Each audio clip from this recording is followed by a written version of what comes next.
आगामी गोकुळाष्टमी गणेश उत्सव सणाचे काही दिवसातच आगमन होणार आहे। त्याकरिता अमरावती शहरातील जुना बायपास जवळील मूर्तिकार मूर्त्यांना अखेरचा हात देण्यात व्यस्त दिसून आले। अनेक वर्षापासून या परिसरात मूर्त्या बनविण्याचे कामे सुरू आहे। मात्र कोरोना संसर्गाचा या मूर्तिकारांच्या व्यवसायावर परिणाम झाला आहे। अतिशय मनमोहक सुंदर रंग देऊन श्रीकृष्ण गणपती बाप्पांच्या मूर्त्या या कलाकारांनी साकारल्या आहे। आपल्या स्वतःच्या हातांनी सुद्धा या कलाकाराने मातीपासून गणपती बाप्पांच्या मूर्ती साकारल्या आहे।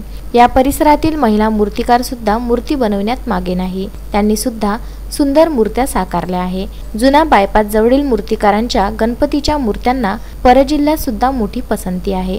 चंद्रपूर येथील व्यावसायिकाने अनेक मूर्त्या खरेदी करून आपल्या जिल्ह्यात विक्रीसाठी नेत आहे। रामभाऊ रामगुंडेवार, मी चंद्रपूर इथे राहतो आणि मी मूर्तीचा धंदा करतो।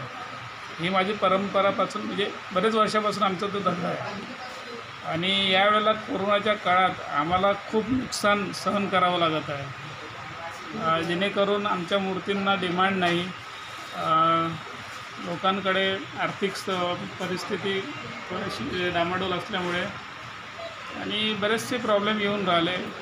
मूर्त्या न्यायला पण आम्हाला बराच प्रॉब्लेम येऊन राहिला। अमरावतीतून किती वर्षापासून मूर्त्या नेताय तुम्ही? मी अमरावतीतून 10 वर्षापासून मूर्त्या नेऊन राहिलो। प्रदीप इंगोले, विदर्भ न्यूज, अमरावती।